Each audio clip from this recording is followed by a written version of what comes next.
didn't take much time before they had entered the fray. They cut down the bandits to the land, returned the balance, and fought back the Stag Lord's decay. So he gathered his power in his broken down tower and conspired to bring a doomsday. Oh, Solaria, your heroes have answered your call. Oh, Solaria, you're home to the bravest of all.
I did it. And he's Only red. Hey.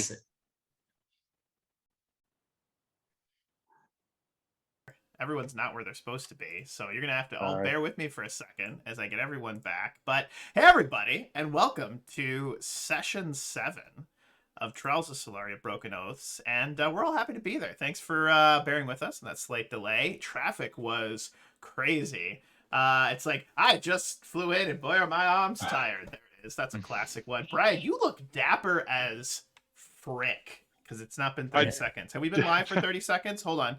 10, 9, 8, 7. Dapper as fuck, which is fantastic. So I'm just really excited about that. But enough out of me as I move everyone to where they need to be and get everyone corrected. Let's go around the table, introduce ourselves, and let's play some Pathfinder1e. I think that'll be great. Let's start with Brian as we're all over on the side. We'll go from left to right, and we'll make this thing happen. Hello, everybody. I'm Brian, at MindOverBrian on both Twitter and on Twitch. Although on Twitch, I spell it with a 0. And I am playing Vinwavar Hallobrand, our human-passing ASMR sorcerer. Sorry, for a second I couldn't remember what class I was. Sorcerer, Gunslinger. Classic. Something. Classic. Hi there, everybody. I'm Blau. I'm playing Eckhard Gerst, the Abadarian War Priest. Hi, I'm Axel, and I play Mikhael, who is our Kitsune business person and nothing else. Brilliant.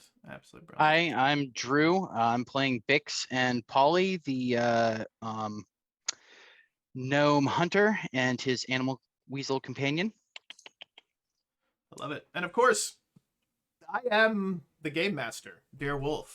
If you don't know who I am, I mean, that's fine. I mean, you do now because I've just explained it, but enough out of me. Or maybe more out of me, because I actually have to set the scene. So, where do we leave off? Somebody remind me. No, I'm kidding. I remember. So when we last left off, you all had a relatively uncomfortable, intense, awkward, angry All of those things. interaction between fine. one Ven, one Mikhael. I think even Bix at one point had a little bit of an explosion. I think the only one that remained calm the entire time was none other than the stoic Abadarian War Priest, Eckhard. Hey, I was calm. Were you though? Were you Yeah. though? Were you? Yeah. All right. Yeah. That's fair. Kind of. I mean, you did hit a man and then threatened to hit That the is me woman. being calm. That's fair. That is fair. That is you being calm. So we pivot over to a beautiful aerial shot of the Salt Sprawl, which is lower Varnhold.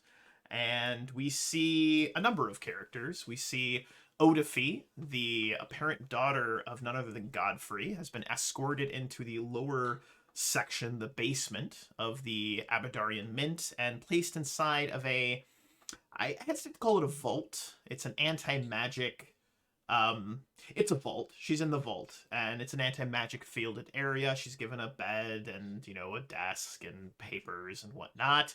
And she looks relatively, with this image, this scene that we see, she looks pretty okay with everything. Not worried, not upset, not angry, very neutral about what's transpiring. As we go upstairs, maybe pivoting up through the floor of the Mint, we see the office where the Queen has made her kind of little home there. And she is busy looking at a map of the surrounding area. She's got all these little markings on the map, and we actually see an interaction between Mikhael and the Queen. And I'd like to actually pivot over to Mikhael, and I'd like to have you just kind of fill us in on what transpired. We did a little bit of RP off stream. I'd like you just to kind of fill us in on what transpired in that interaction. Yeah.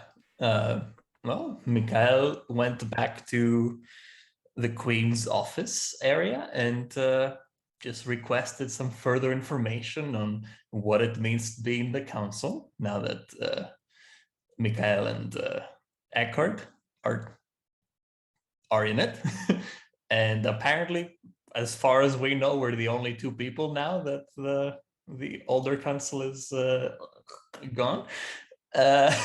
And she said that we are apparently we have the second highest authority in the city after herself, the Queen.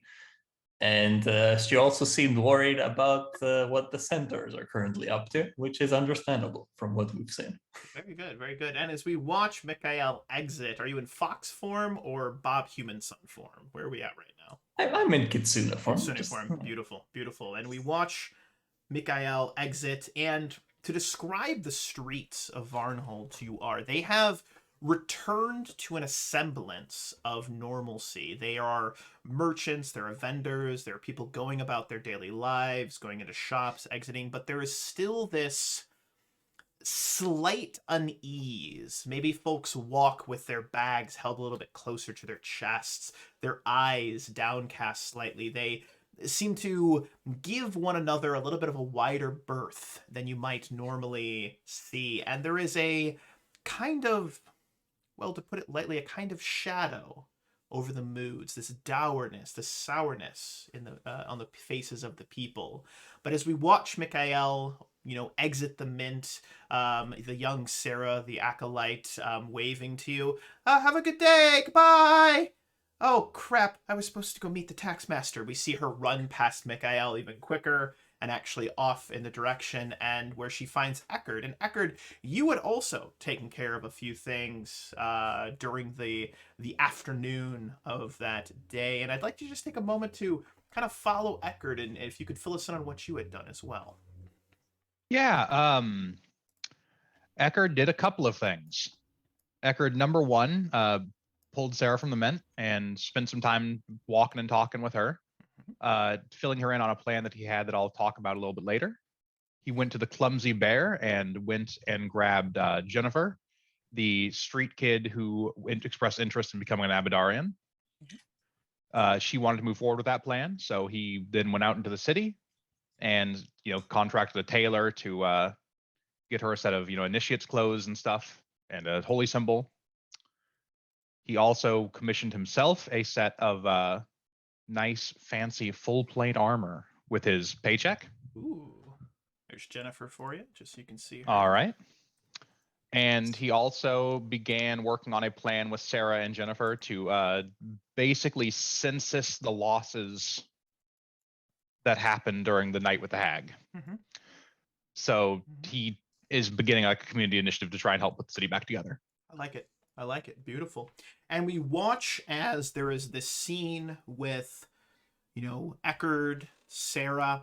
And Eckhard, I'd actually like you to give us a sense motive check on Sarah. During this interaction where you had gone, you had met with Jennifer. Jennifer had filled you in that the young girl, the girl whose parents had unfortunately left her inside of the tavern and headed off to, either escape or unfortunately maybe lose their lives. But you pick up a little bit of a tenseness on Sarah's face, a little bit of tenseness in her demeanor, in her posture, and you pick up a little bit of jealousy at this interaction between you and Jennifer taking another initiate. And she doesn't outwardly say anything, but you can read the girl like a book. She's not very good at hiding her emotions. And I'm curious if you would have said anything to the young acolyte Sarah, or just let her stew, as it were.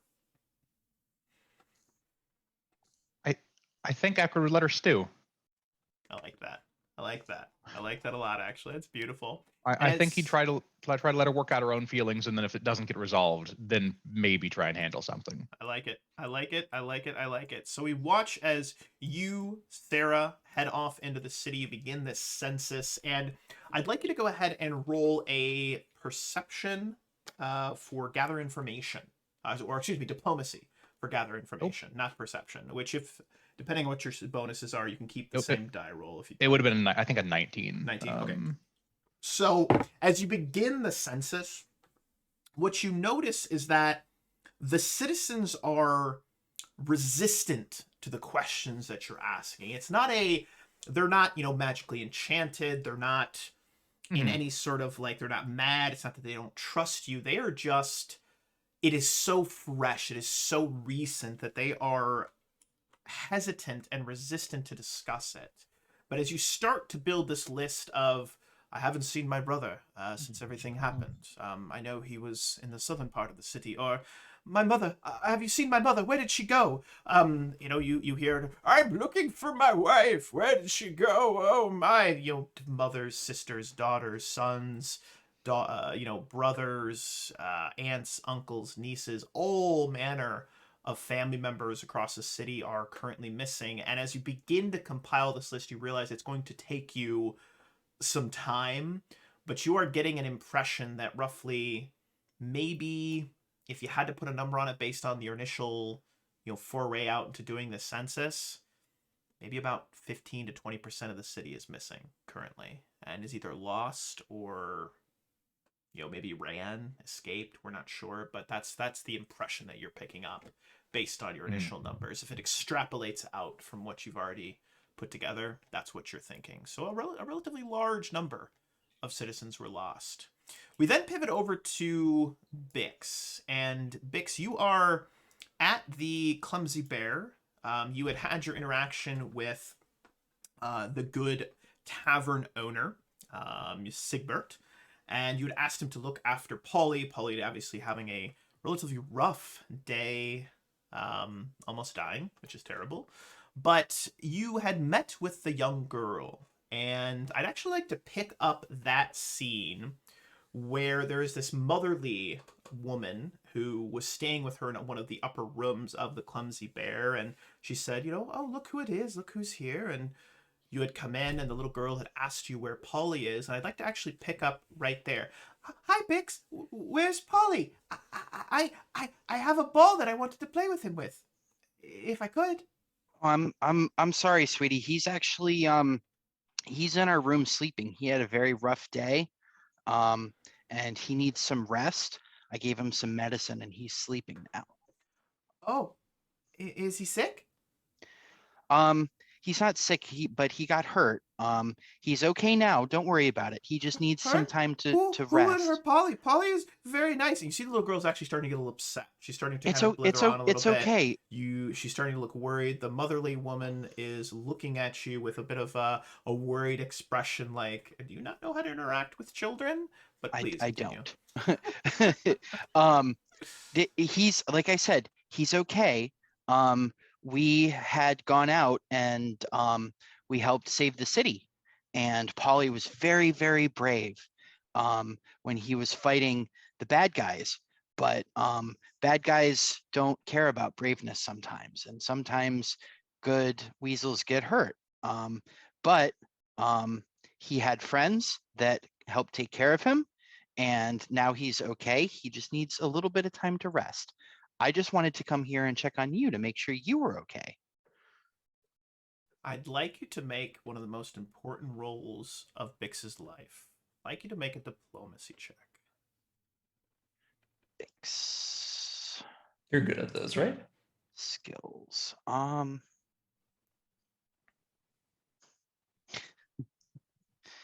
Certainly not. I know that face. Um, 12. not The bad little for negative girl- 1. You know? The little girl seems very concerned about Polly, and she presses on you with regards to Polly, asking it a series of questions. What do you mean he's hurt? Is he okay? Does he need the kisses on his boo-boos? Like, she just goes on and on as a young 3 or 4-year-old would do, asking questions, and you struggle. You struggle to keep her calm and to keep her at ease, and somehow, some way, you manage to, no pun intended, weasel your way through this, what could have been a child breaking down, but you weasel your way through it, and you find that she is being looked after by Sigbert's, one of Sigbert's employees, an older woman. She actually does a lot of the cleaning after hours, and Okay. she had accepted to look after the girl until either her parents are could be found, or she would be taken to perhaps to like the orphanage or something, if they can't find her parents. And in fact, there's some discussion that even if her parents came back, they were so reticent, and not reticent, they were so willing to abandon her that maybe we need to put her into Mhm. someone else's hands. Does she know where her parents are? No. Did they say anything to her? No, they haven't told her that her parents left yet. Okay. I am going to, as surreptitiously as I can, I am going to,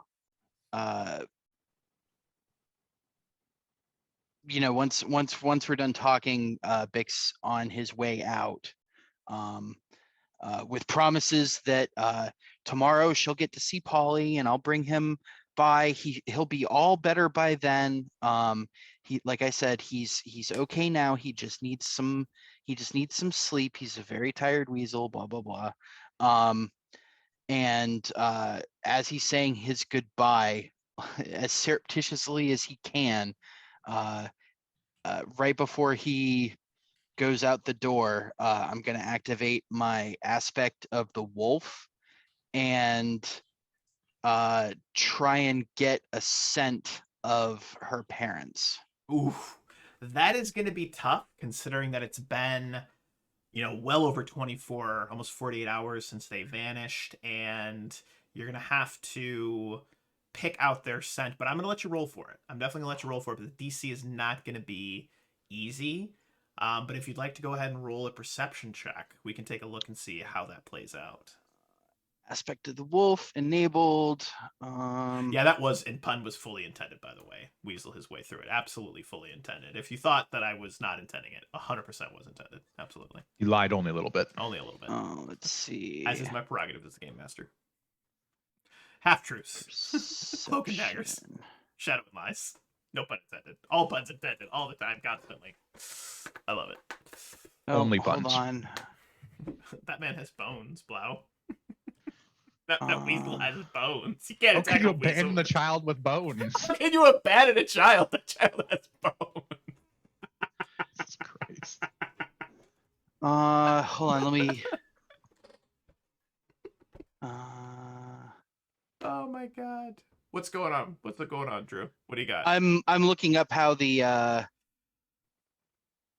While how, you're doing that, I'd sex- actually I know like to, that what we're gonna do while you're doing that is we're actually gonna pivot over to Ven, who you've been placed under the watchful eye, or perhaps nose, of a certain kitsune business Okay. person. Yeah, who then And immediately abandoned me. to go Immediately talk to the abandoned you. queen. So I'm curious. You had mentioned to me on the side Mhm. that you had some ideas of what you'd like Yep. to do. So what I'd like to do is I'd like to pick up with me plugging my headphones back in that I just accidentally unplugged. Nice, And good. that's why Blau recommended I get wireless ones, but I didn't. So here we are.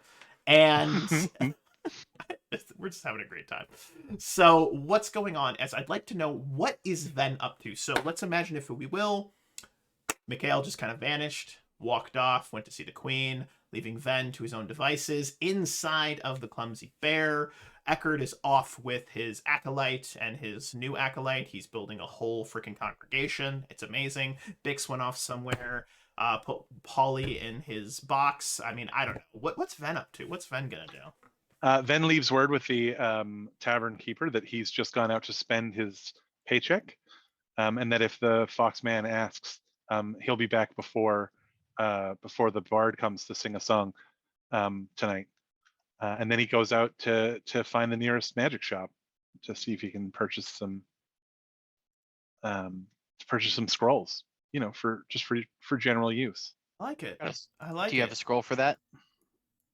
I've got a scroll. Will. I have a scroll for that. That was such a great. That guy was. Oh cool. my We god, gotta that get was Chris. so much fun. We gotta get Chris into another game. But anyway, completely off topic. So, as you move out into the street, similar to the way that I described it to Eckert, then you notice that again the people they're shaken. They're obviously shaken by the events that just transpired. They're trying to get back. I mean, when things are difficult, the best thing to do is to get back to some semblance of normalcy. But there is a slight, again, nervousness, this hesitation in actions. And in fact, as you're walking down the street, you actually see a couple of both town guards, so the Varnhold Guards, very similar to the ones that you may have seen during the attack on Sunspire, but obviously dressed in clothing more accustomed to the Varnhold area.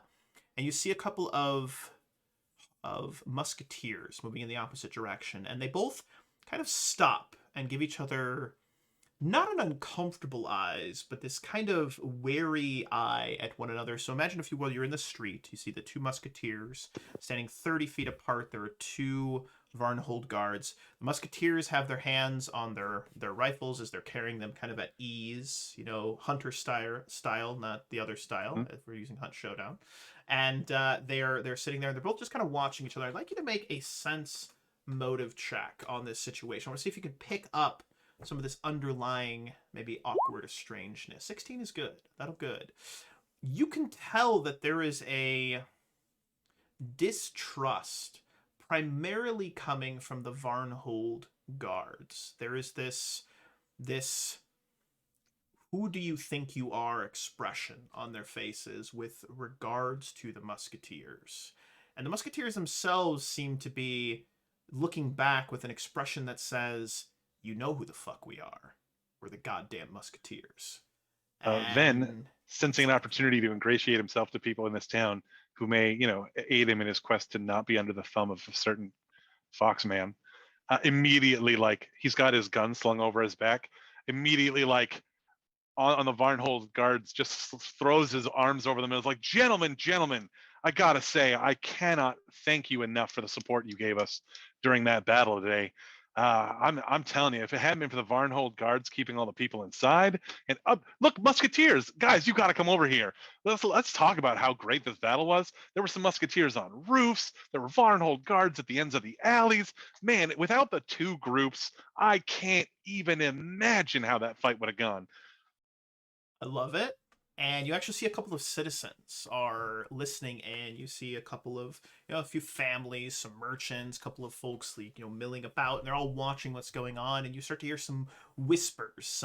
Wait, the Varnhold Guards and the Musketeers work together? Yeah. I don't know if you guys have heard, but the Queen has recently appointed this Foxman. I think his name is Mitchell or Mandible. I don't know. I can't remember what his name is, but they've appointed him. The Queen appointed him to the council, and so he's opened a tab at the Clumsy Bear for any guard who participated to get a free drink. And they made me his ward, so that's what I'm wandering the streets, so I was letting people know that if you head down, Sigbert's got an open tab by the Foxman. Diplomacy check with a +10, because I love where your mind's at, and that's hilarious. That's a 27. So the Varnhold guards, with this suspicious kind of, angry look, looking at the musketeers, have softened their expressions. They've stood up a little straighter, look a little proud of themselves. Like, well, yeah, that's how it happens. That's the Varnhold looks after its own, and well, we obviously we're grateful for what the musketeers did. I heard that a group of you actually helped gun down the hag that was terrorizing the city. And one of the two musketeers says, I was actually there when it happened. She called down lightning bolts from the sky, and it was scary and difficult, but we along with actually this gentleman was here there as well, and then they start to just kind of talk about the battle, and then they start to bond over this shared calamity that they survived and helped the city get through. And that gives you a chance to kind of slip away, Ven. But as you slip away, Ven, you watch as these guards and musketeers actually, like, they're being a little friendlier to each other, and they're walking and good. Nice. And you move on, and you're able to find a local shop that is run by none other than a particular man about town. I don't know if you remember a certain owl on his shoulder gentleman by the name of Hermando Bravo. Oh, that's right. He was there the first day. He was my best friend. There is a ding-a-ling as you walk into the shop, and you hear a welcome, my friend, and it's good to. What can I do for you today, and what brings you to my little little neck of the woods, as it were? Well, I didn't know it was your shop, but had I known, I'd have been here sooner, buddy. I gotta buy some scrolls. I happen to have a scroll for that, which is fantastic. So, what scrolls do you need, my friend? Also, it's actually quite serendipitous that you've arrived at my shop on this particular day, as I have just had this most brilliant idea, as I'm sure you're very much aware, or maybe you're not aware, since you're not from the town of Varnhold, but I am actually a bit of an actor as well. This shop is more of just a kind of I'm working the shop as I get my career up and running. I was actually due to travel off to Linsington to put on a play, and then of course the Apostles and Godfrey attacked and the whole thing. Anyway, I don't need to tell you. I'm sure you're very familiar with it. You came from Sunspire, if I remember correctly. But anyway, I digress again. So with that being said, I think we need to put on a performance. I'm just going to come back and say it. I'm just going to say it directly, plainly to your face. I need you for this. Okay, Van? I need you here in this moment to listen. No. Shh. And he actually takes his finger and like lightly brushes your lips. Like, shh. No. Kind of like rubs it over them. It's not sensual. It's just awkward. And he's just like, no. The story of Ven and Eckert and Mitchell and Bix, it needs to be etched into the minds of the people through no other medium. That is to say, there is no other medium than theater. Listen, I am 1,000% on board, but you should know that I was recently arrested and put under the auspices of Mitchell the Foxman. So you'll have to clear it with him that I can have that kind of spare time, because I can't do anything without his approval, if you would get my meaning. He gets even closer. The owl that's sitting on a perch just behind the counter of this magic shop goes, woohoo! And he gets closer and he goes, you're telling me that one of the heroes, the saviors of Varnhold, was recently arrested? Yeah, it's a funny story. See, before I came here, I love the drama. I love it. Oh, this is fantastic. There could be a 2-part series. The rise of the heroes, the saviors, the exquisite. I need a good name for it. I don't have a good name for it, but I'm going to work on it. It's a working title. The Exquisite Adventures of the Saviors of Varnhold is the working title, but I digress. So with that being said, I'm thinking we can have a part 2, the rise and then the fall and then the re-rising. Oh, it could be a 3-part series. We're both going to be famous and rich. Did you come in here for something? Sorry, I've gotten a bit distracted. Something about scrolls? Yes. I was wondering if you had a couple of disguised self scrolls. Oh, I'm onto your tricks. I may indeed have some disguised self scrolls. Who's asking? You hear the owl go, woohoo! Well, a certain somebody has just been rewarded for his, despite his recent arrest, been rewarded for his actions in the fight against the hag. And so I've got a bit of coin to spend. All right. Here's a proposal. And I know this is very sudden, very all of just out in the open. You haven't had a lot of time to think about it, but really, I mean, this is a great opportunity. I would like exclusive rights to your story.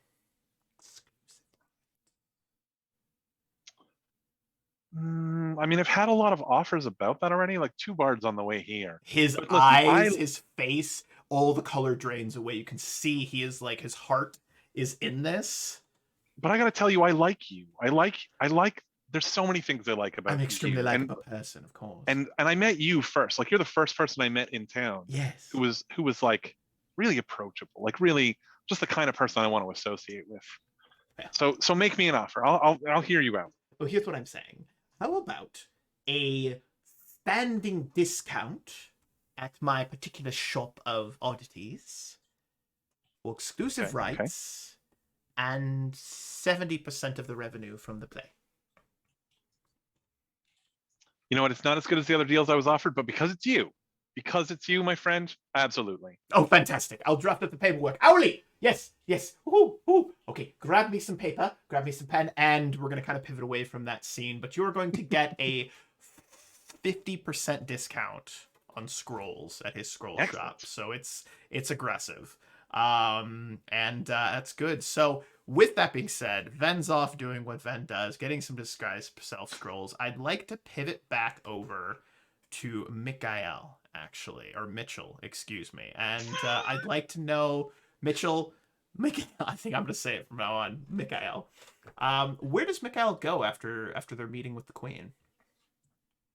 Mikhael goes to the Clumsy Bear to get wasted, as I've said. And, it's funny that that Brian or Ven said that about them buying drinks, because they are planning to buy drinks for everyone at the Clumsy Bear, and share the story of what happened, and have a nice party with everyone to kind of get over the gloominess. I like that. Mikhael, as you arrive at the Clumsy Bear, you are a good 100 feet away from the entrance, and you actually hear it's only maybe 1 o'clock in the afternoon. It's early for this amount of revelry, but you hear songs, you hear instruments, music being played. In fact, you hear a particular epic being played. Somebody's on guitar, and they're just like they're just going at it, and it is just like the tale of a distant past. And it's kind of drunk, little off key, etc. But it is bumping at the Clumsy Bear. And as you walk inside, Mikhael, you see both Musketeers, Varnhold Guard, citizens. Folks are 3 sheets to the wind. I mean, I'm talking just blitzed out of their minds. And you see Sigbert is smiling. He's counting coins on the counter, serving drinks. The staff is busier than can be, and everyone's having a great time. And as Mikhael walks in, he locks eyes on you. Good old Sigbert. And he says, I had no idea that you had such a generous heart, but your tab has run quite high. I just want to know if you wanted me to cut it off at a certain point. I just kind of look at him and say, what are you referring to, Sigbert? Well, the guards walked in and mentioned that you had opened a tab for all of those that had participated in the events of the battle, and and he's going to slide you a slip of paper. And I'd like you to roll me 3D100, please. Oh, jeez.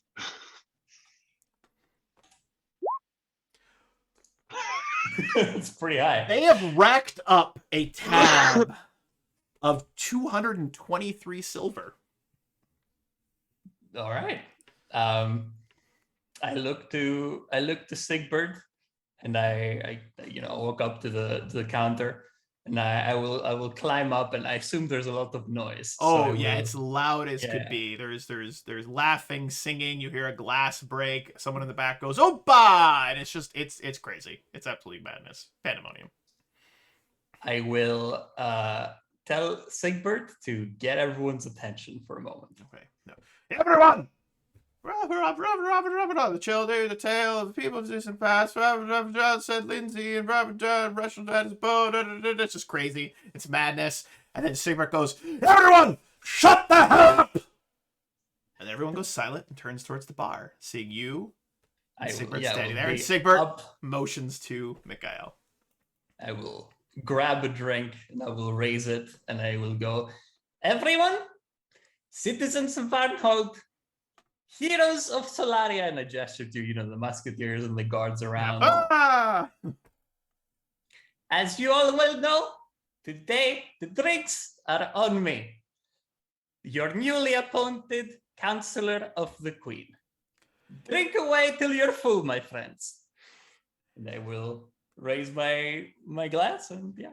As Mikhael raises their glass, brings it back down and brings it up to their lips, Mikhael feels a heavy and armor-clad hand on their shoulder.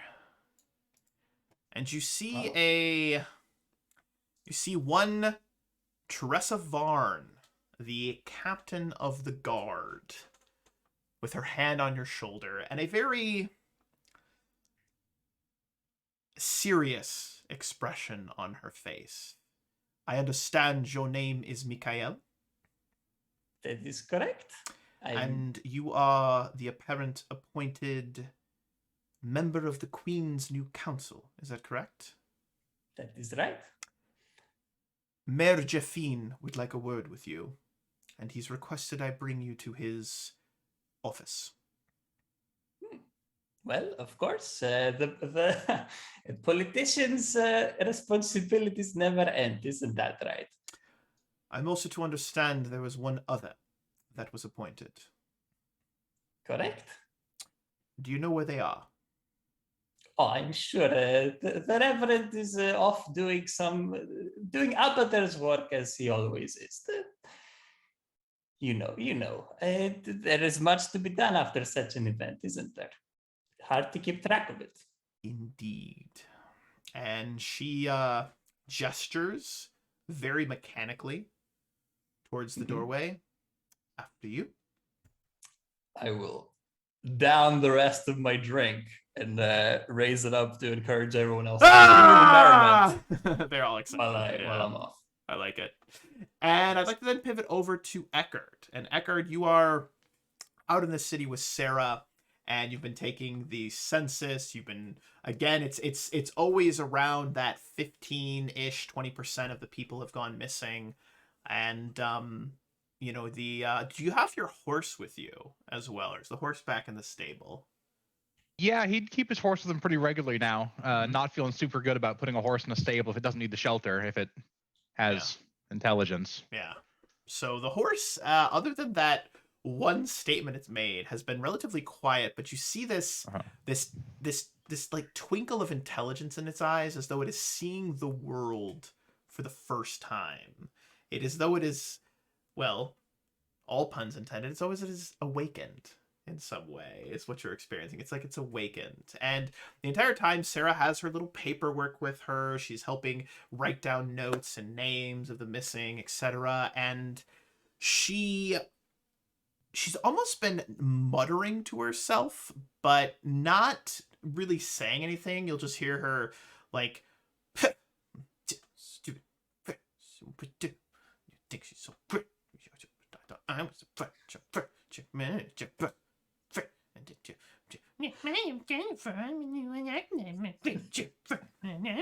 and she's just going on for a little bit. Eckard would pat her on the shoulder, and when Jennifer's away, and bend over and lean over and say, "You can start worrying about her when she knows her numbers and letters."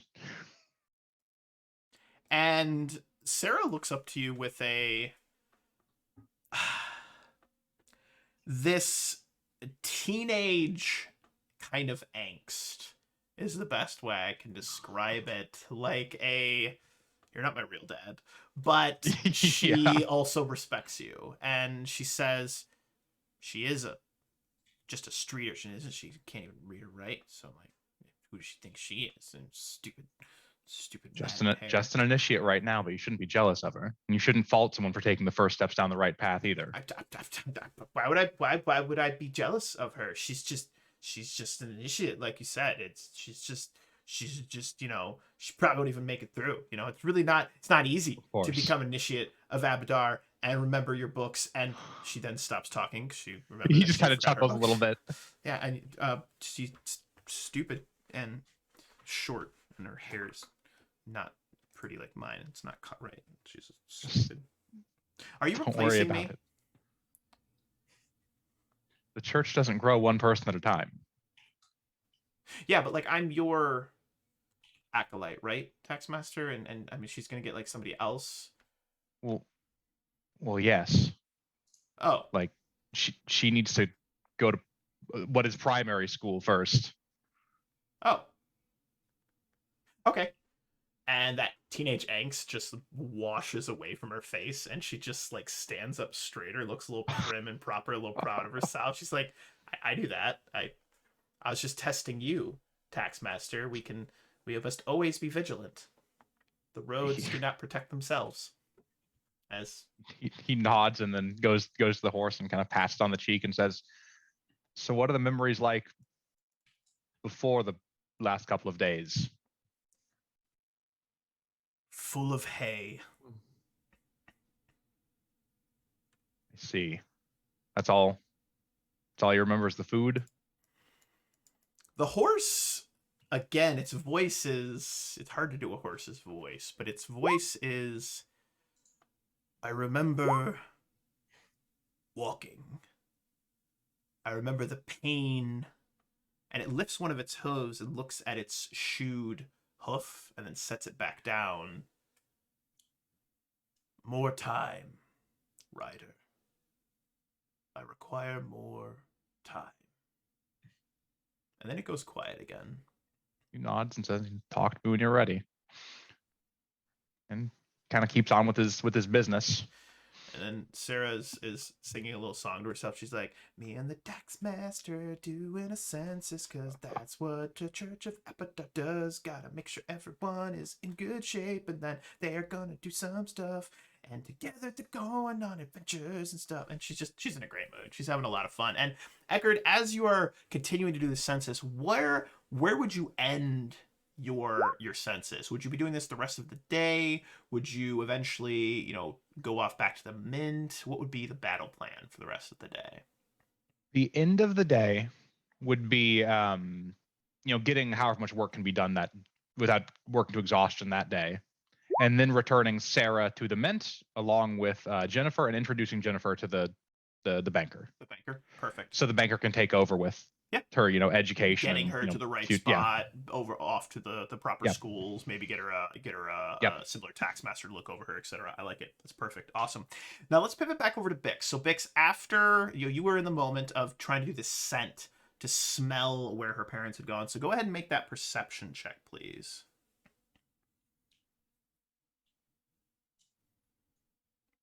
I think you're muted. You're right, I am muted. Hold on. This bonus didn't keep, but there we go. Okay. Where is it? Oh, yeah, that's a stealth. Or I'm sorry, it's a survival check.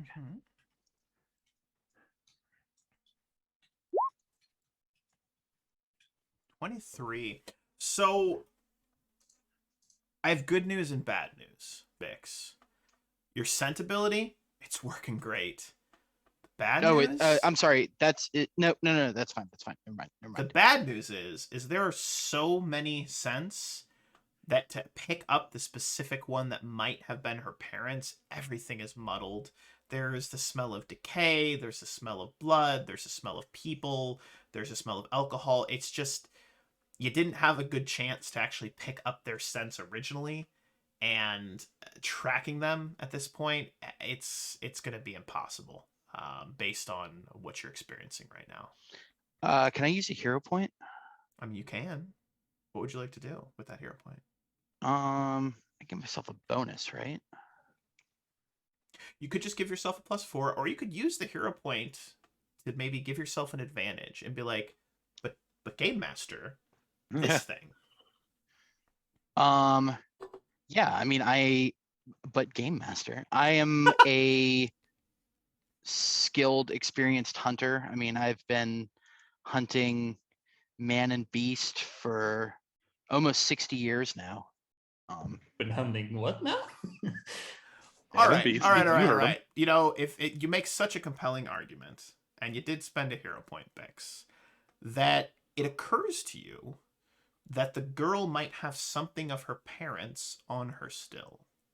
And returning to her, you find that she actually does have a scarf, a small little, like, not scarf, a little napkin that was her father's, like a little handkerchief.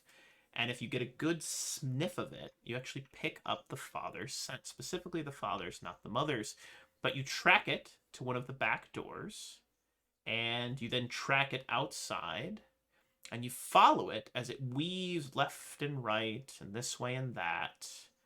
And eventually, you come to about 10 feet from the western gate, where the trail ends. I'm gonna look around. Are there any like wagon tracks or anything? No. Hmm. Other than normal like movement, nothing out of the ordinary. There's a couple of guards. The gates are open. People are moving in and out. It is as though literally that trail just goes cold in this moment. I am going to give you a perception check here to see if you can pick up on one particular thing, Bix. Okay.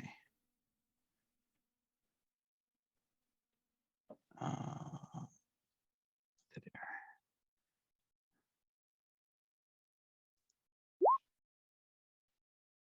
Hmm. No. It's just the trail ends. Damn it! I wish I'd brought Polly. How far away Okay. from the tavern did the trail end? Let's see here. It's roughly. Actually, get the little thing out here. About 500 feet. Get some like map token markers. That'd be cool. What did you say, Blau? I'm sorry. We should get some map token markers like for the Clumsy Bear and the Mint and Yeah. other I'm points of gonna do interest. that. I will do that. I will absolutely do that. Yeah. I may have some. Let me see what I have here that might work for that. Let's see here. What do we got here? Do I have any good tokens? You know what? I don't have any good images that we can use, but I think we should do that. I really like that idea. That's a great idea. I will put something together. If you guys have any tokens you like that you might want to use, send them to me and I can get them uploaded before next session. Absolutely. I like that a lot.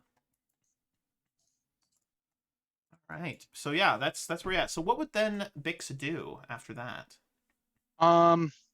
He'd poke around a little bit. He'd go up to the guards at the gate and ask them if they had seen, give them a description of the kid's parents. 2 musketeers guarding this gate, and you actually recognize both of them from the fight. And they Oh, actually hey, both guys. look at you and Bix, it's good to see you. One hell of a fight. Oh, by the way, how's your fox? It was a it's a weasel, Gerald. It's a fucking weasel. I told you it was a weasel. Well, I don't Yeah, know. I'm not a freaking like farmer. Hey as you guys, guys. it's okay. Polly's doing much better. Thanks for asking. Oh, good, excellent. Great work out there, by the way. We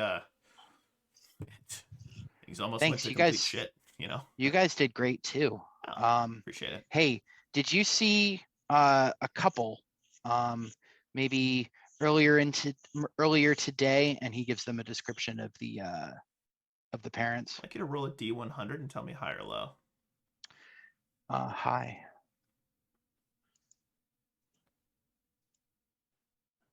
Nope. Ooh.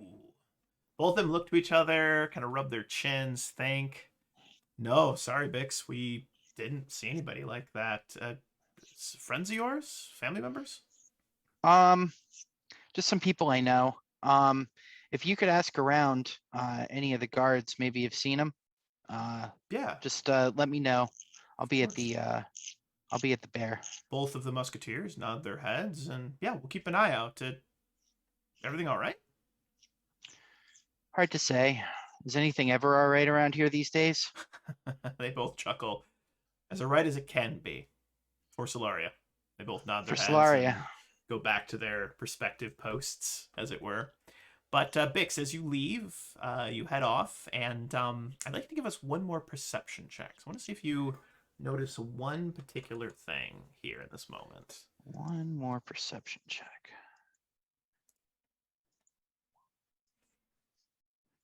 18, Yeah. 18, 18. You get the feeling as you're walking down this road, this street, a couple of these side alleys, and although it is, late afternoon at this point, and the sun is in the sky, it's a cloudless sky. It's nice and beautiful and bright, but there's shadows that are cast into these side alleyways, and for a split second, out of the corner of your left eye, down a small alleyway, as you're heading back to the Clumsy Bear, you feel like you're being watched.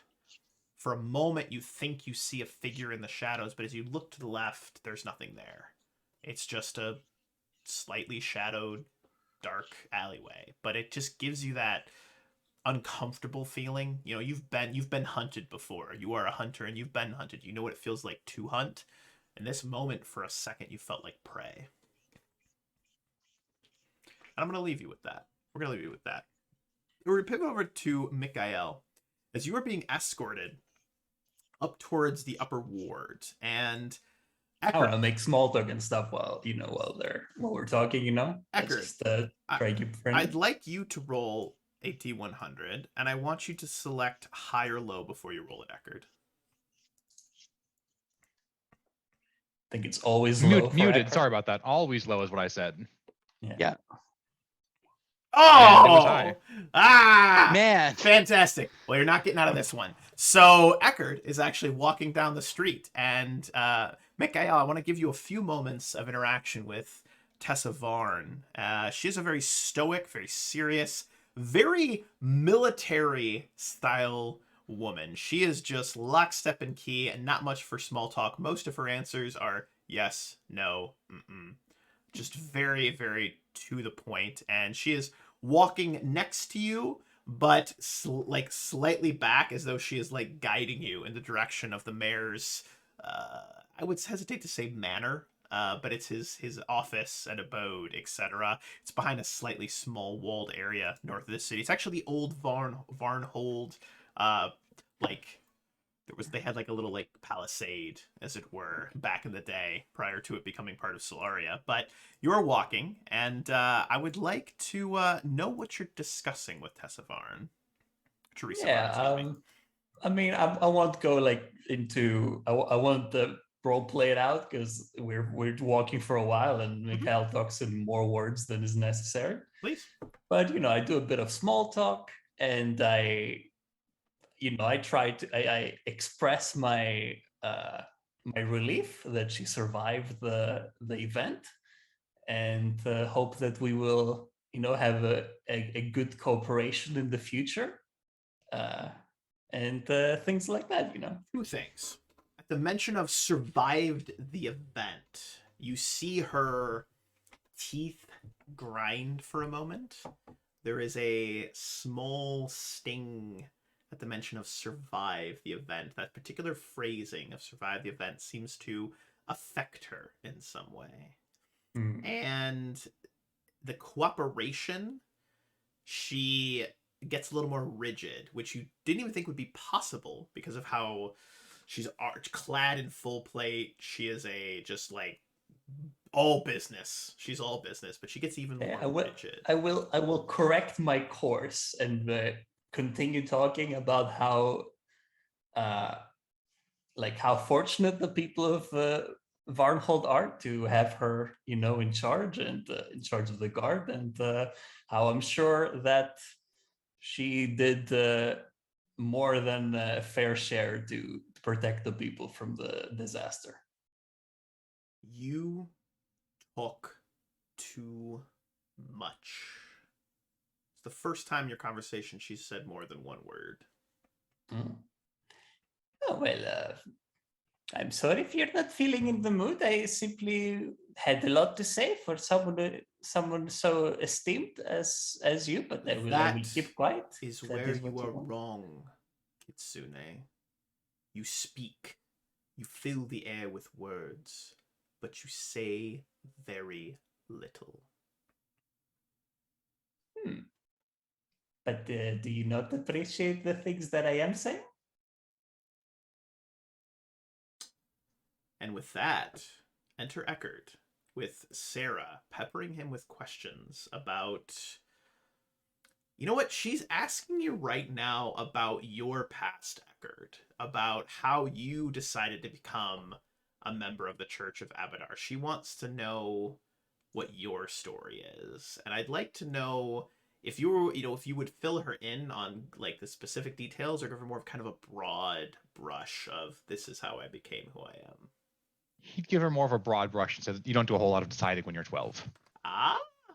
Interesting.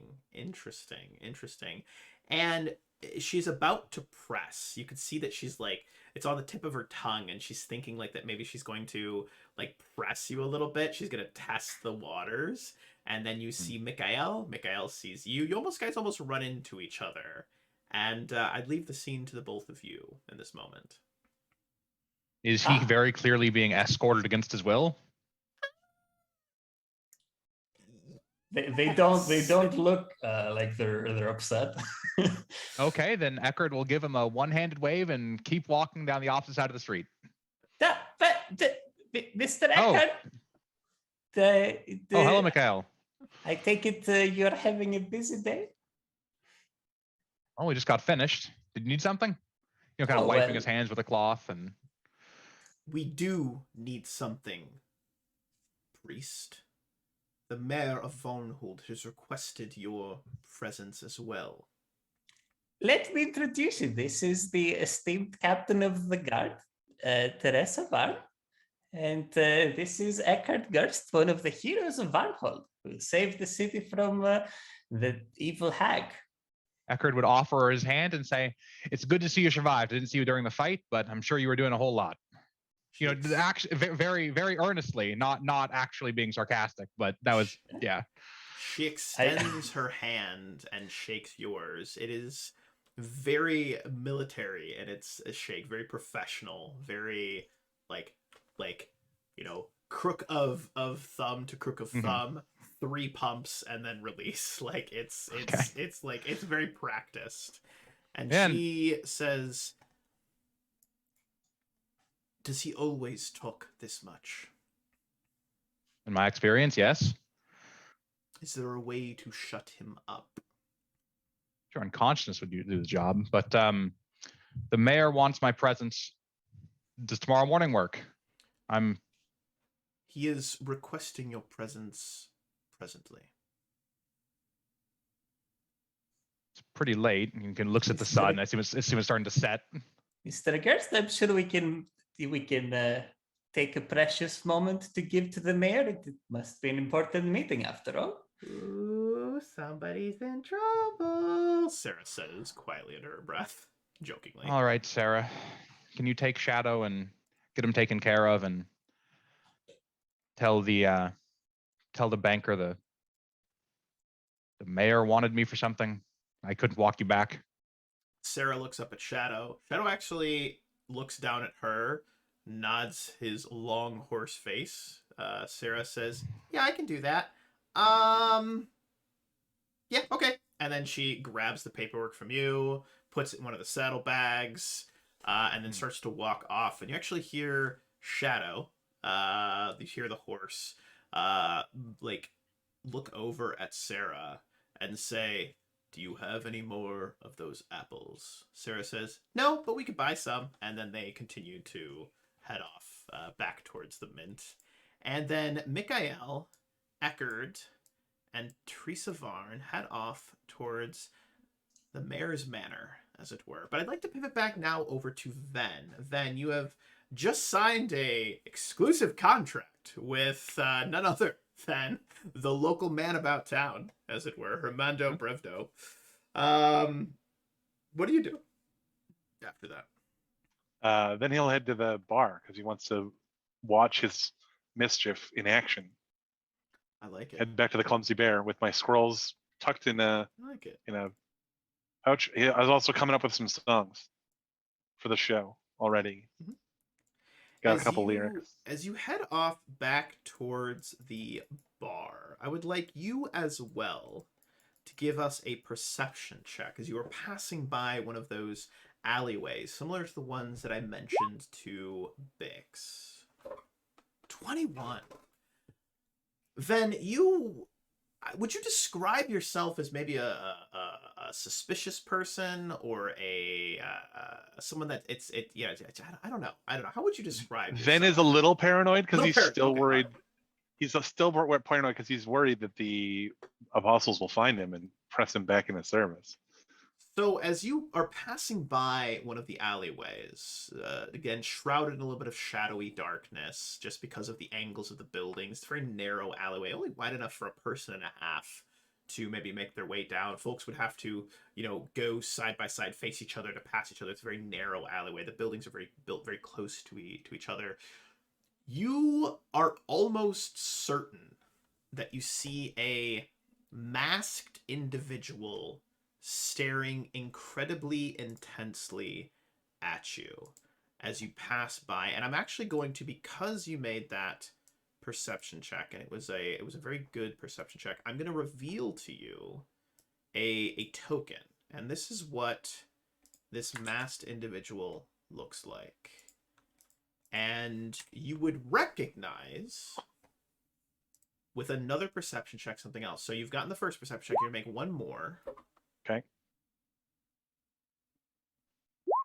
Ooh! Oh. You see him!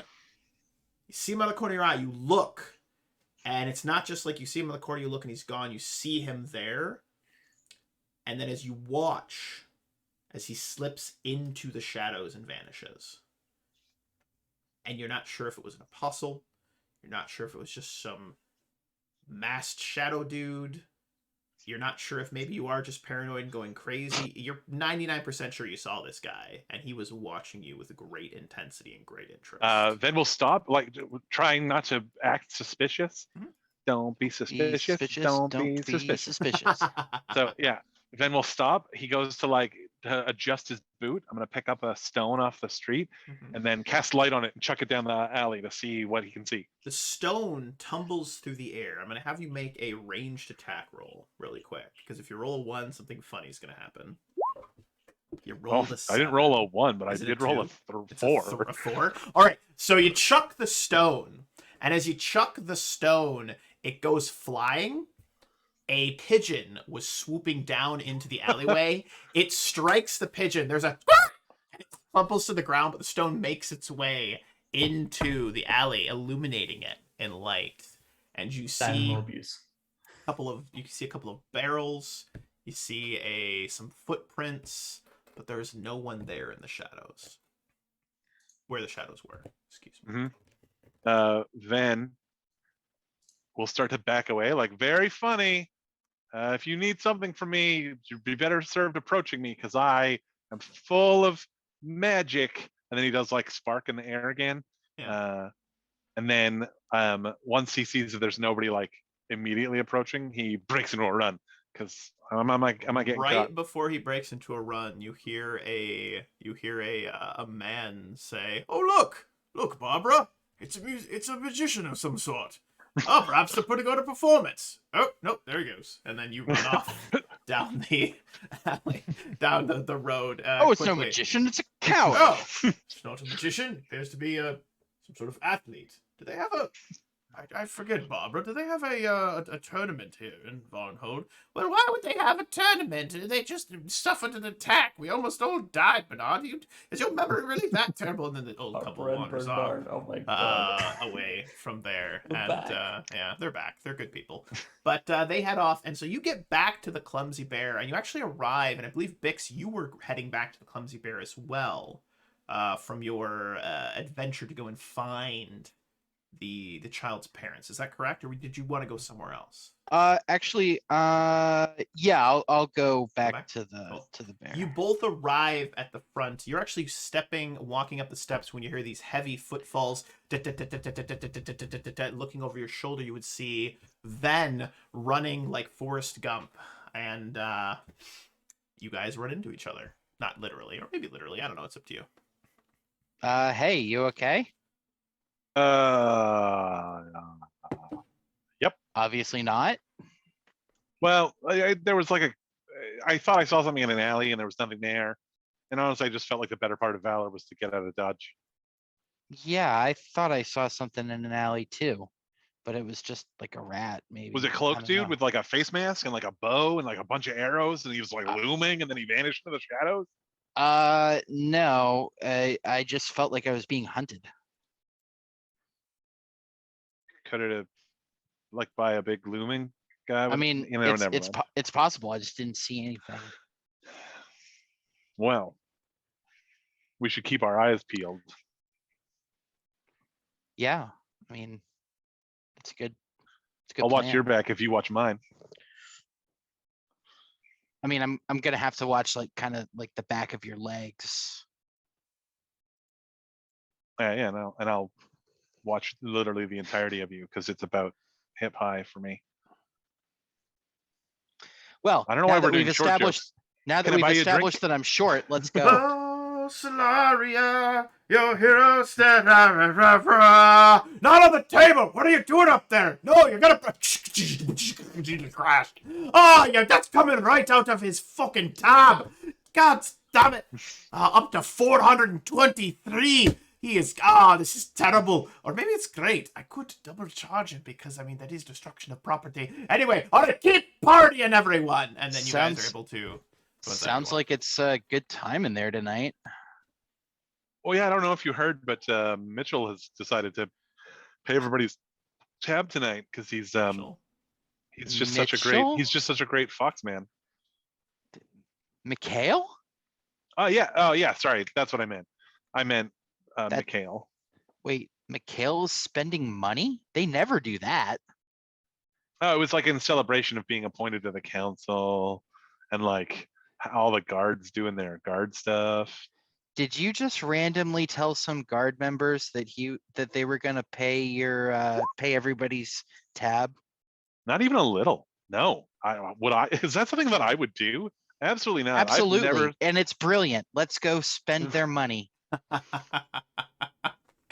And as the two of you head inside, drinks around the house, I would like each of you to roll a d20 for us, please. If it's about drinking, Ben's actually not going to drink because he has a head injury from being hit in the head earlier. I would like you both to roll a d20, right. please. Yes. Beautiful. Oh, I hope high is good. Solaria.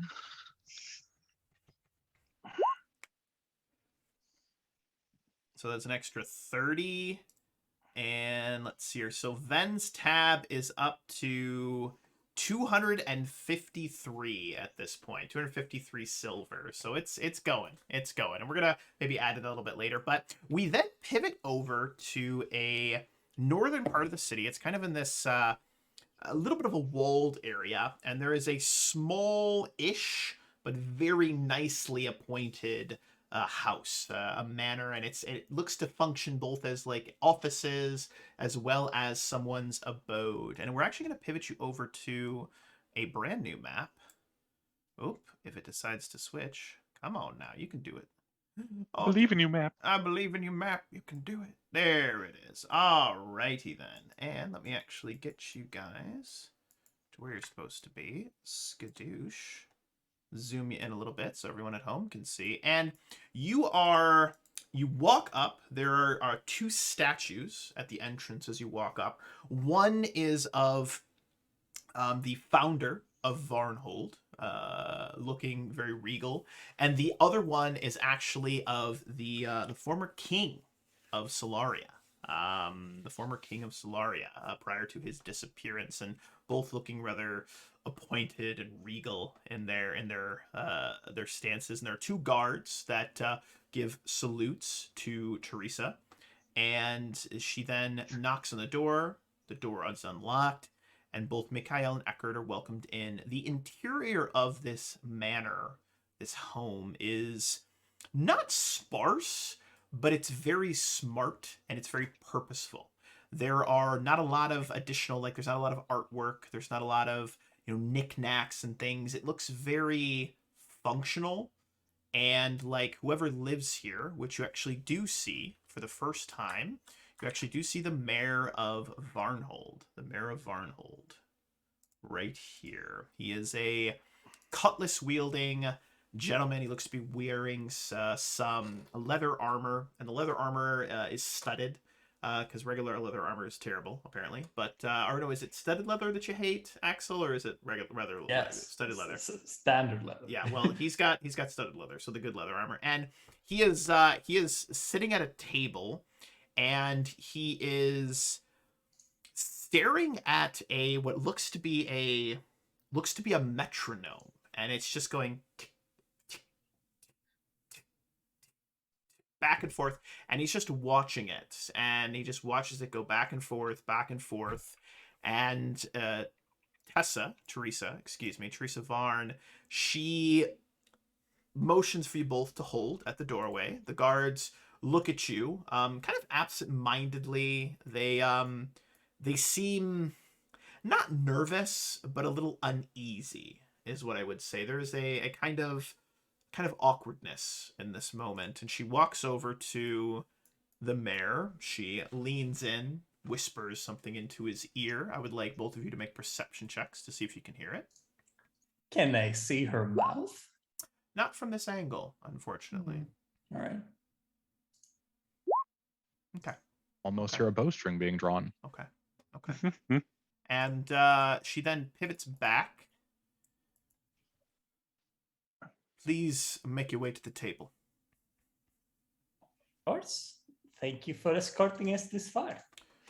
As you approach, the metronome again, click, click, click, click, click, click. And as you both get there, the mayor reaches out, catching the metronome dead center. And then with that, he reaches to the table, picks up the cover, and places it over it, and leans back in his chair. May I offer you something to drink?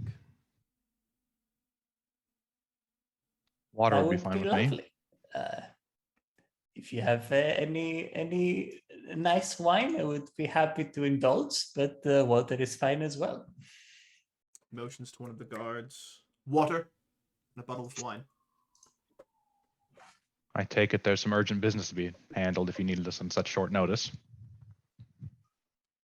He crosses his hands over his Eckerd's- chest. Eckerd hasn't sat, by the way. He's standing behind the chair at the table. I'm assuming Mikhael has sat. Yeah. He is watching you. He is watching Mikhael for a moment, but then he pivots back to Eckerd.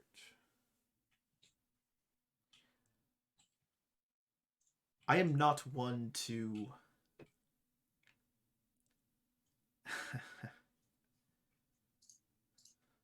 What are the Queen's plans with my town?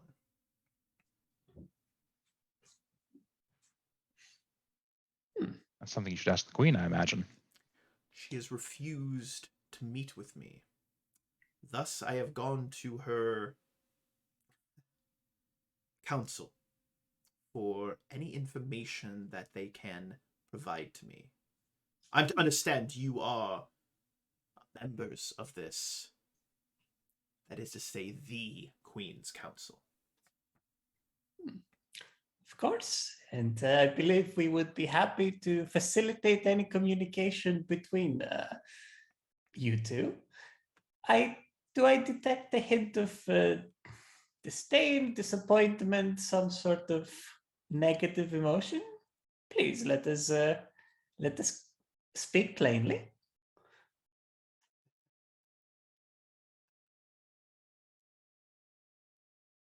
Are you aware of everything that's transpired in this kingdom over the last several months? Keenly.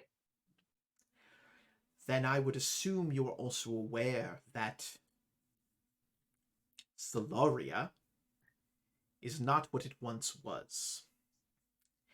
And existing in this kingdom has become increasingly difficult. Supplies are harder to come by, citizens are on edge. The Queen has arrived in my town, and his voice begins to rise and get louder and louder, and he leans in, placing both of his hands on the table. And the first thing she had her boomstick-wielding assholes do is cut us off from the rest of the kingdom. She has made us public enemy number 1 to a fucking madman. And I'm supposed to be happy about this? So yes, I am slightly upset in this moment. And I have kindly expressed my concerns to her, or attempted, and she has brushed me off to the side. It is my responsibility to oversee the well-being of an entire city of people who don't know what's going on. I don't know what's going on. I don't know if I should expect fire to rain down from the sky at any moment, but I can only assume that killing members of the apparent new king of this kingdom is likely not a way to avoid such things. So yes, I am upset and I am seeking some sort of answers in this moment, and I have no one else to go to because her and her little plaything, Dawkin, have refused to speak with me. So yes, please, fill me in on what her overarching plans are, so that I might... A couple of questions, if you don't mind. He stops. He takes a deep breath. The bottle of wine is placed in front of Mikhael with a glass. A jug of water is placed in front of Eckhard with a glass at the table.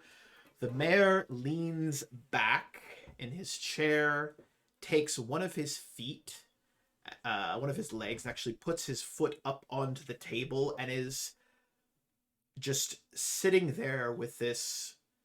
His face is red. It's become a little bit, you know, he's obviously upset, if you couldn't tell, but he is... Proceed. Mayor, if fire did begin to rain from the sky, what resources do you have to combat that with at the moment? Well, the river does run through the city, so I suppose a bucket brigade. Excellent. So we'll agree on none. So, that question was academic and merely there to express your rage. Second of all, do you intend any disloyalty to the Queen? They're forward, aren't we?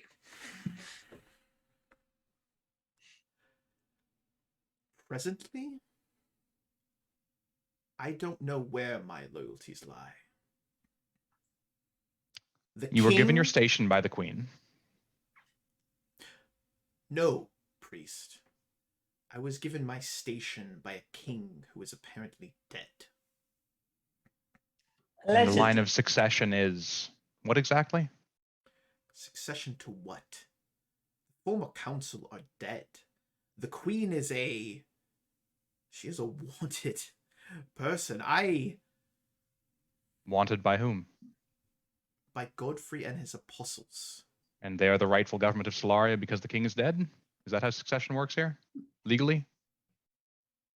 Mayor, I think it would do you well to think of Godfrey not as the new king or a successor or anything, but as a usurper. He is not who we are supposed to follow or fear. Were either of you in Sunspire when the attack happened? Was not yet in Sunspire, but I was in Sunspire after the attack. Then I'm assured that you heard the stories? The destruction, the death? Yes. Destruction and death do not a government make. No, they do not. But Nor do disloyal magistrates.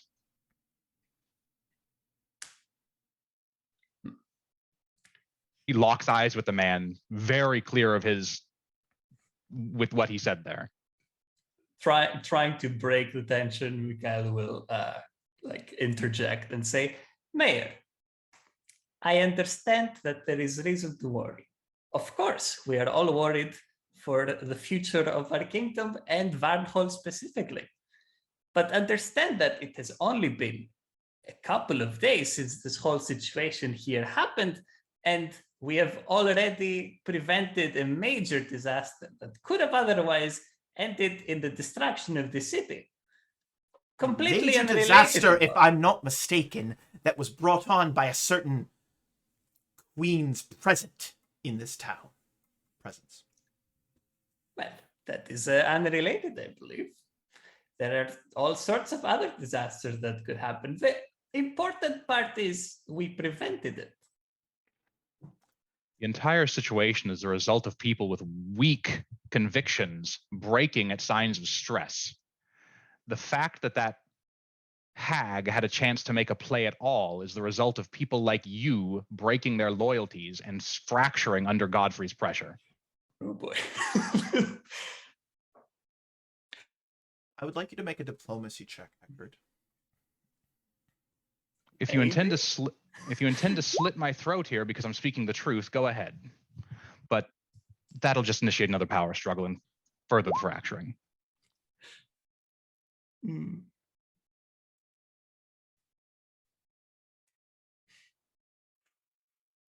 The mayor takes his foot off the table, Or and he stands up.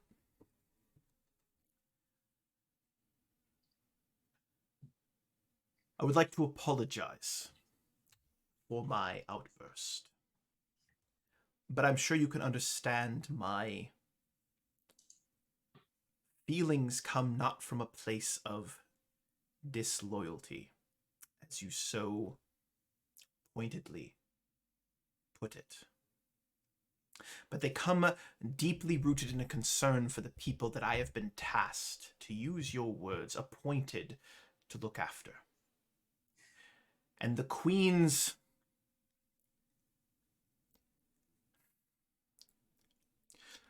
I feel as though I have been brushed to the side, and my position in this town not given its proper and due.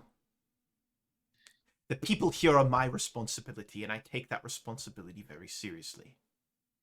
And if the Queen feels that counsel with me is not worth her time, then I feel she has made the choice of where my loyalties lie for me. So I entreat upon you. Get me a meeting with her, if you can. Of course. nod and say, I can do that. It was my intention anyway. However, threatening disloyalty because you feel your position isn't being catered to, because she is here doing your job currently. No, not doing your job. I'm saying that she is here. The regent of the land is here. The regent of the land is directly occupying your seat. When a colonel's camp is occupied by a general, the general is in command. To put matters in that frame. He turns to Mikhael. As he turns to Mikhael, I'd like Mikhael to make a perception check. Oh boy. Mikhael, you notice he is wearing a ring on one of his fingers, and that ring is turned around to where the actual head of the ring is facing his palm, but as he spins it, you recognize the ring. And I don't need to tell you what ring it is, but he spins it around and back down. And he's like nervously playing with it. And he sits back down, and then he looks back to Eckard.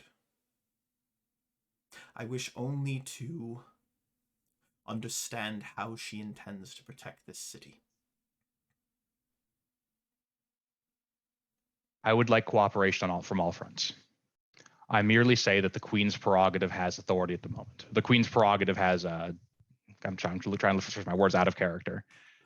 The Queen's prerogative has supremacy at the moment. And in times of crisis, that is how things must be. We've been in town for 48 hours at the moment, and we fought 3 fights. It's been a hectic time. Yes, it has. I appreciate your willingness to meet with me, and again apologize for my outburst. I will await word from you on when the Queen can find time to meet with me and explain, if she so deems it necessary, how she plans to protect, as I stated, Varnhold and all of its people. Eckert would nod and give a slight, like a head bow and say, I apologize for the bluntness of my words, but I felt they were necessary to save both of our time. After this whole discussion, can I make a sense motive against the mayor? Sure. I'd like to know if he really is loyal to Varnhold, or there's anything else like in the background. Yeah, for sure. Okay, well, His words seem passionate. You're not picking up any sort of, underlying I can do that too. anything like that. He seems passionate. I mean, at the end of the day, what you're picking up based on this interaction, your gut tells you that he's more loyal to Varnhold than he is to Solaria, the queen. It's Varnhold first, this guy. All right. Mikhael senses that this discussion is coming to a close, and they hurriedly finish their drink. Eckert never touched his water. And as they finish the drink, well, it's getting late.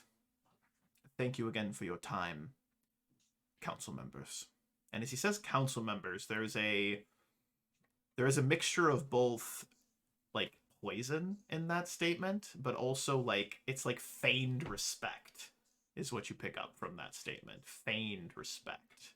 But you are ushered out by Teresa Varn. And I will discreetly let the guards know that there's free drinks at the Clumsy Bear at my tab. So these guards are like, nice. I'd like you to roll both Eckert and Mikhael to roll 2d20s, please. Just 1d20 each, so. Oh, yeah. Yes! oh yeah. Both of you add another 48 to that standing total. I hope Mikhael. you're keeping track of it. 'cause I am All right, actually good. keeping track. It's going to be a pretty big number. I'm really excited. Sounds- Also, thank you, Soap Dish, for the follow. I appreciate it. But with that being said, where do you guys head off to at this point? And do you discuss anything as you leave? Yeah, I will, as soon as we're out of earshot of the guards or Teresa, I will turn to Eckert and say, I have to say, Mr. Eckert, I am quite impressed. Your presence in there was so imposing. It was hard for anyone else to put a word in this discussion. Loyalty and civilization is my religion. Very good. It is good to have someone so reliable in the council with me. I apologize you wanted to speak, but I was not going to begin letting the seeds of... I appreciate that you said what had to be said, because I was not going to say such things, but you did, and I am very thankful. I don't want to let the seeds of discontent foment any more than they have.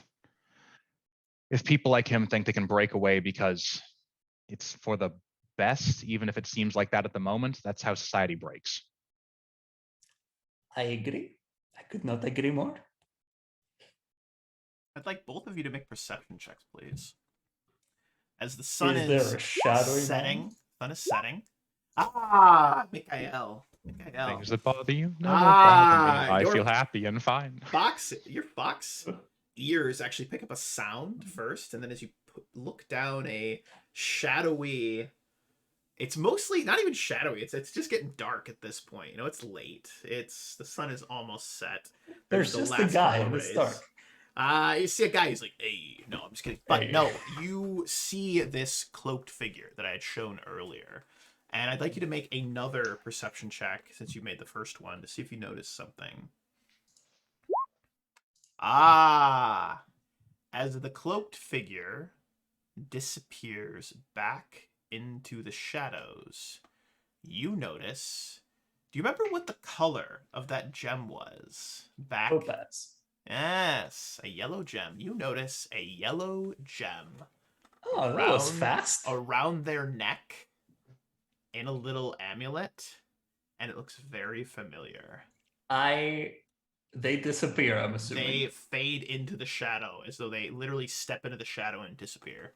I will head over there, look around to make sure they're not there. Okay, there's no one there. Yeah, Eckert, and, Mikhael wanders off. Yeah, Eckert will follow him, assuming he saw something. And I will just take a sniff and memorize the scent that they left behind.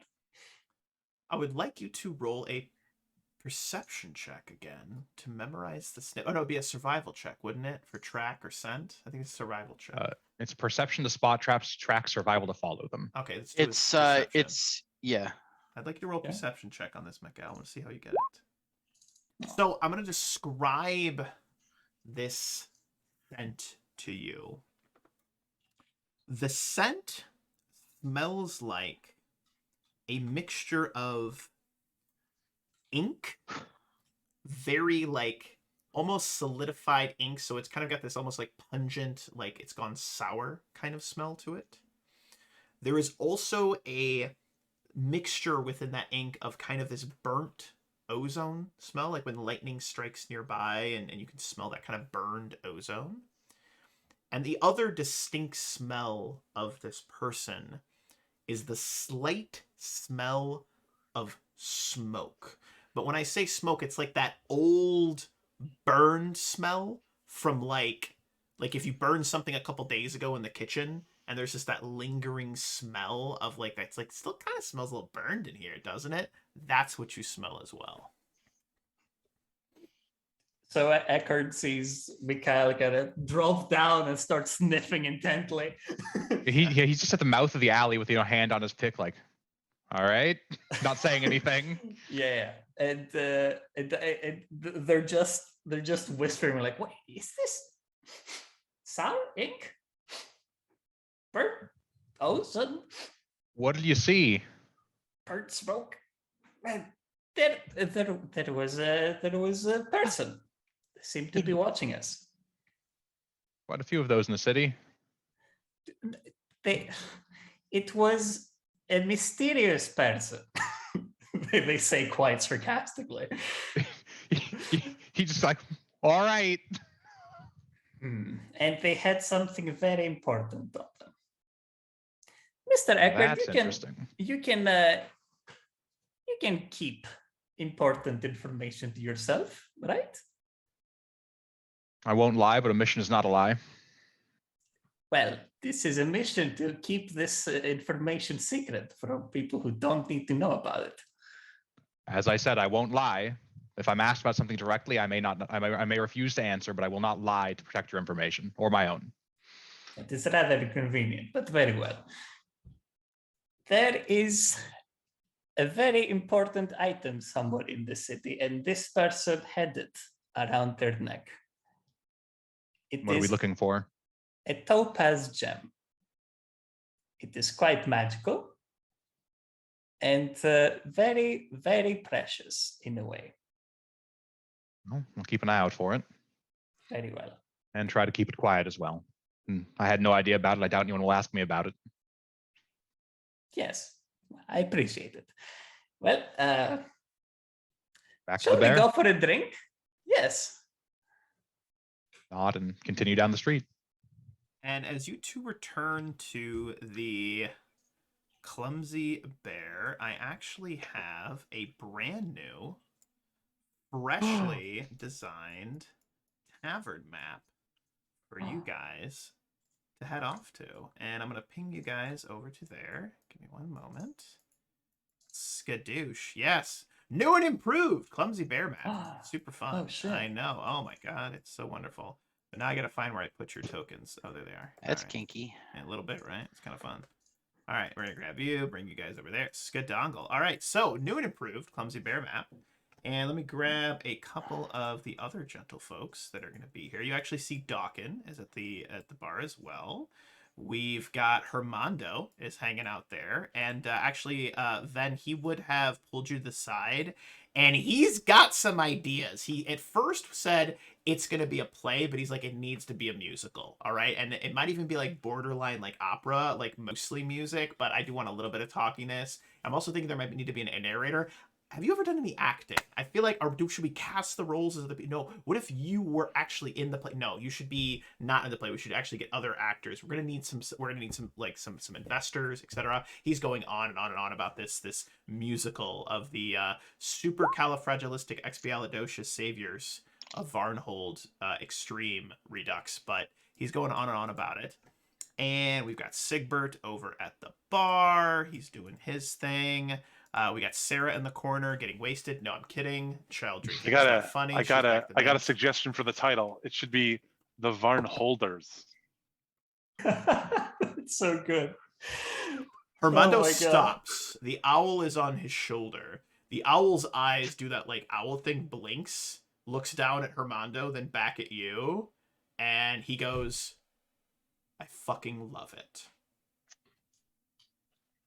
But in walks Mikhael and Eckert, and I'm curious as to what, if anything, you guys would do. Would you interact with each other? Are you just gonna head in and have a drink? It's pretty rowdy in here. It's like, pretty much shoulder to shoulder right now. Yeah, like I wrote, I immediately start, socializing, make sure everyone is having a good time, making sure everyone, knows I'm buying their drinks and stuff. Yeah. Yeah. Me? Your Ah, favorite gunslinger? Mikhael! It's a Hey! Kitsune business person! Ah! And everyone's giving him hugs. They're like scritching your ears. It's a whole thing. Like everyone's just, it's a little, Excellent. almost a little uncomfortable, but they're getting wild. What's Bix up to in this moment as well? I guess Bix would be drinking with Ven. Mhm. And then when he saw Mikhael and Eckerd walk in, he'd wave them over. I mean, as much as he can. Mhm. He's probably sitting Yeah. on the table. He's probably sitting on the table.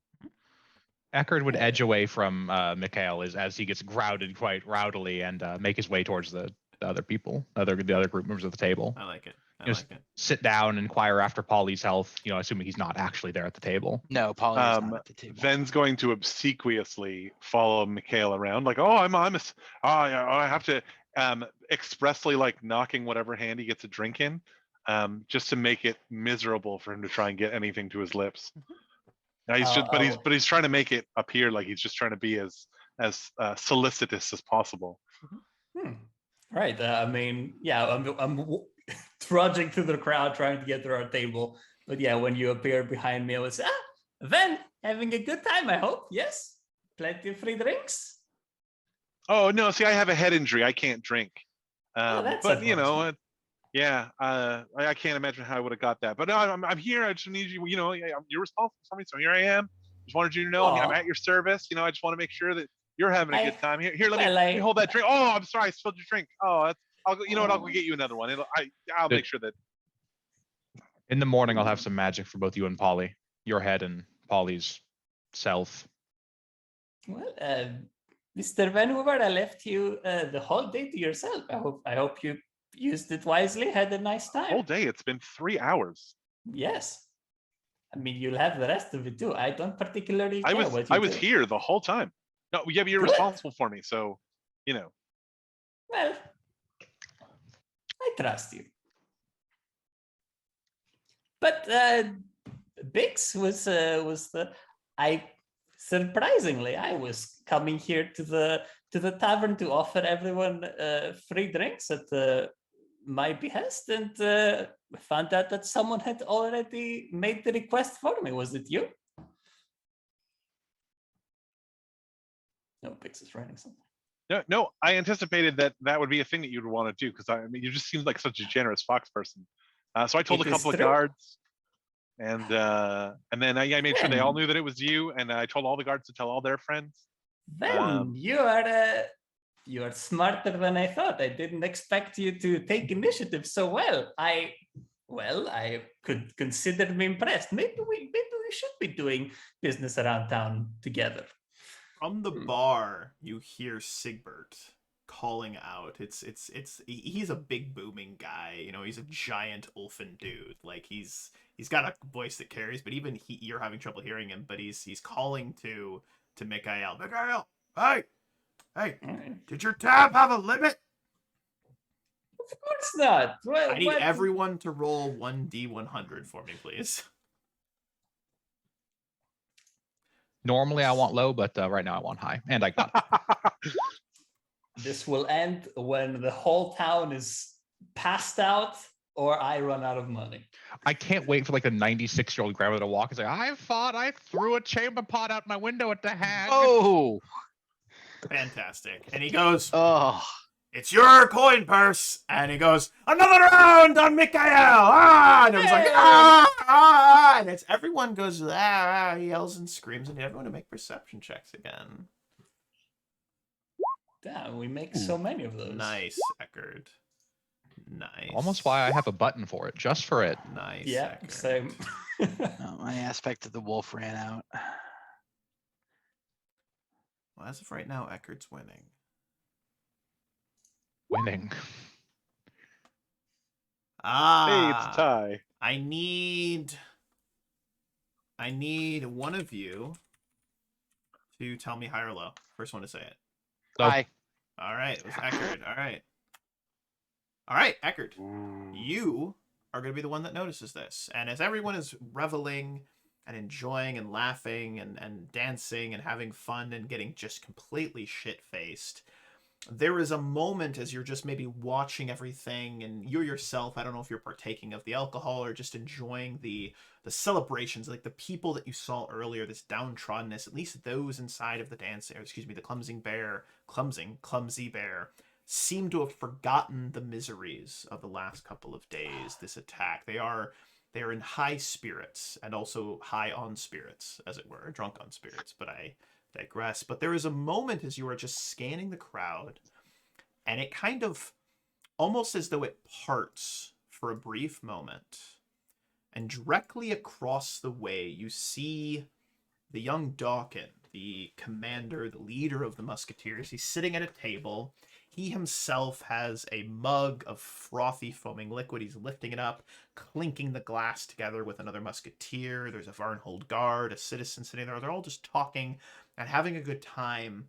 And as this is going on, it all clears, and you kind of get this almost like this little tunnel vision for a moment, where you see this kind of shadowy, smoky ring that appears to form behind him. And this happens in an instant. You don't even have a moment to react as this happens.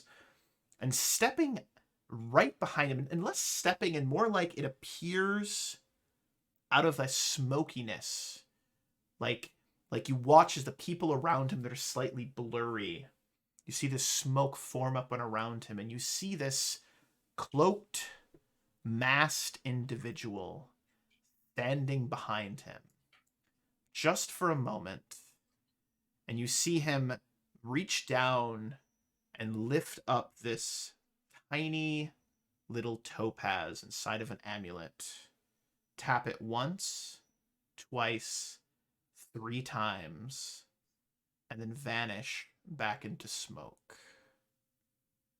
And as that happens, your vision returns to normal. The sounds of the tavern, the joyful celebrations. But I need you to make one more perception check on the young Dawkin. Can I, like... Hold on. Just hold on. Breathe. You notice nothing out of the ordinary other than the shadowy man. And that, my friends, is where I let Mikhael talk. No, I was gonna say immediately as I see that I will tap Bix on the shoulder. You, Mikhael, did not see it. Only Eckerd. Oh, only saw it. Only Okay, Eckerd my saw bad. this. So I'm curious if Eckerd mentions anything. Yeah, Eckerd would shake his head after his tunnel vision cleared and look to Mikhael and describe the amulet. And then the man, kind of a little bit out of it. Hooded man, cloak, stepped out of smoke. He had a topaz necklace and more or less describe this man. Oh, Okay. hey, absent the topaz necklace, I saw that guy. He was following me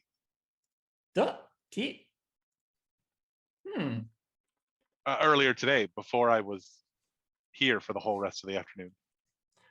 I look over to Bix, who, has it happened to everyone kind of expression? I saw something. Well, more of a feeling of being hunted. I need to go That speak doesn't look like- to Doc, and I want to go see if there's anything done to him. I want to detect magic.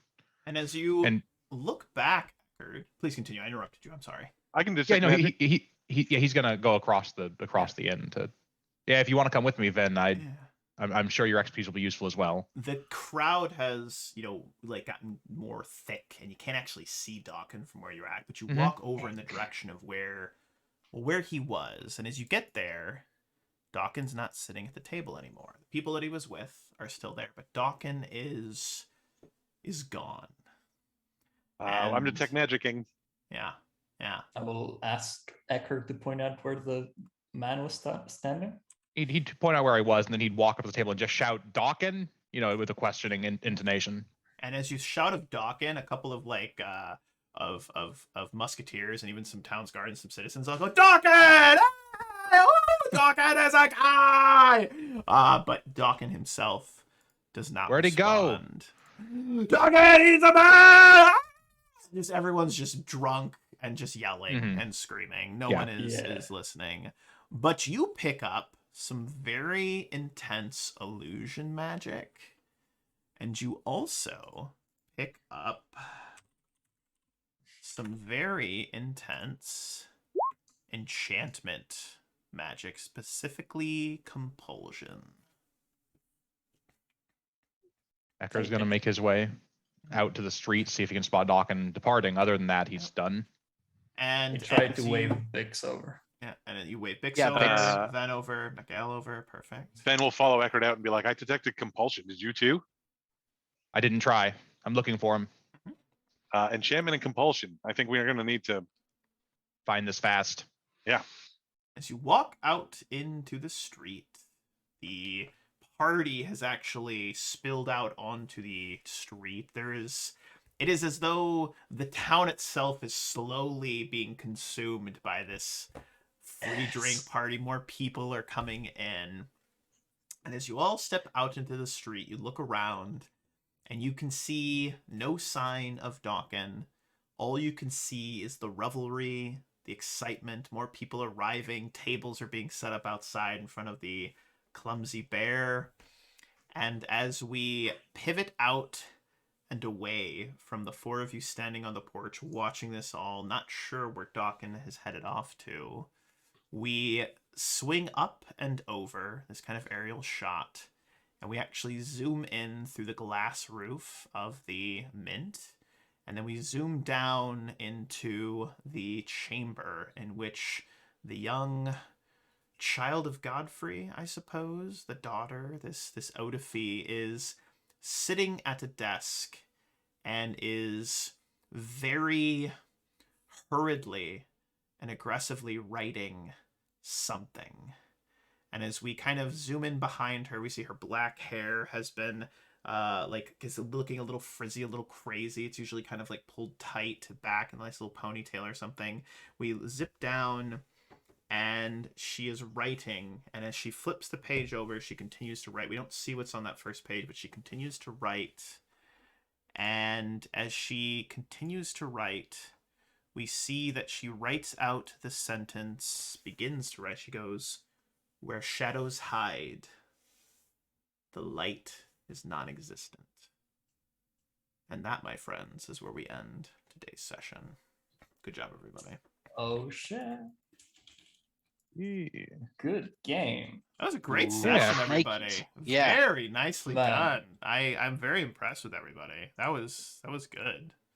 That was No, good. I didn't even do half the things I wanted to do on our downtime, but whatever. Oh, it's all right. I mean, we can have more downtime, etc. But Yeah. I just want to compliment everybody on Eckert. It was great, Blau, to see Eckert get like so intense in that moment. Like that was that hit me. It was just like, it was passionate. I got to tell you, it was fantastic. Really, really loved it. Yeah. Thank you. I know everyone I thought did a great job, obviously, but no, I'm very much enjoying this story and where it's going, and I was excited that we got to meet a couple of new NPCs. We got to see you guys kind of travel around and do a little bit of what you wanted to do, and I also wanted to say I appreciate you guys doing a little bit of text RP on the side, that we could kind of get some stuff done, as well, and kind of progress some things forward. But any final thoughts, questions, comments, or concerns before we sign off for the evening here? Not here. Nope. Excellent. All good. Well, you Yeah, will good to see go. these 4 fine and lovely gentlemen, my friends here.